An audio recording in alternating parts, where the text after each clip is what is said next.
नमस्कार, मैं निशा यादव और आप देख रहे हैं निर्भीड समाचार। महाराष्ट्र के थाने जिले में नकली पुलिस का आतंक इतना ज्यादा बढ़ गया है कि अब असली पुलिस भी परेशान हो चुकी है।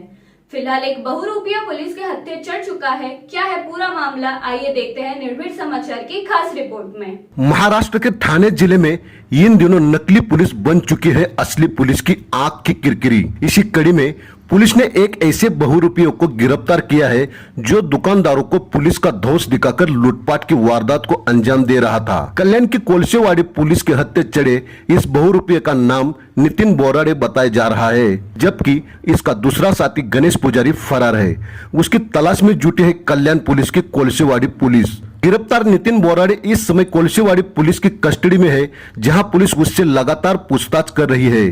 पुलिस के अनुसार नितिन और गणेश खुद को पुलिस अधिकारी बताते थे और दुकानों के सामान लेकर बिना पैसे चुका ही निकल जाते थे। लगातार हो रही इस अनैतिक गतिविधियों से दुकानदार भी तंग आ चुके थे, जिसके बाद उन्होंने पुलिस में शिकायत दर्ज कराई। इसके बाद मामले का खुलासा हुआ और आरोपी नितिन दबोच लिया गया, जबकि गणेश फरार है, जिसकी तलाश जारी है। देखिए क्या कहा वरिष्ठ पुलिस निरीक्षक अशोक कदम ने।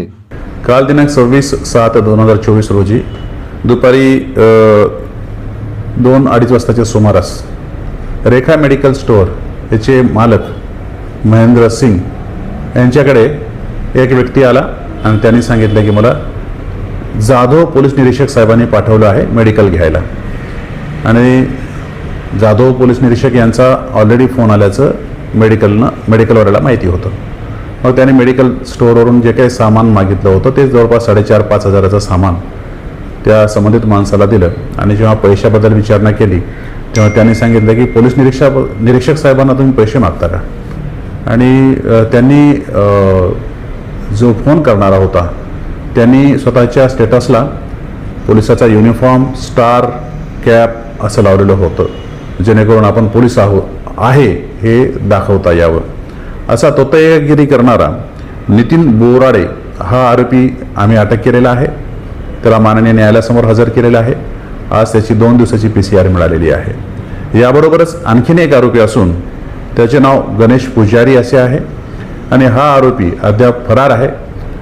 तोतयागिरी करून, फसवणूक करून सामानाची लूट करणारे ह्या दोघांच्याही विरुद्ध गुन्हा दाखल झालेला आहे आणि पुढील तपास चालू आहे। आरोपीच्या चौकशीमध्ये त्यांनी 2 ते 3 ठिकाणी असे प्रकार केल्याचे दिसून आले। एका ठिकाणी कपड्याच्या दुकानातून त्यांनी कपडे घेतलेले आहेत, तर दुसऱ्या एका ठिकाणी त्यांनी केकच्या दुकानातून केक घेतलेले आहेत। असे 2 प्रकार याच्याशिवाय सुद्धा उघडकीला येण्याची शक्यता आहे। आरोपी हा उच्च शिक्षित आहे, ग्रॅज्युएट आहे आणि बेकार आहे, सध्या काही काम करत नाही।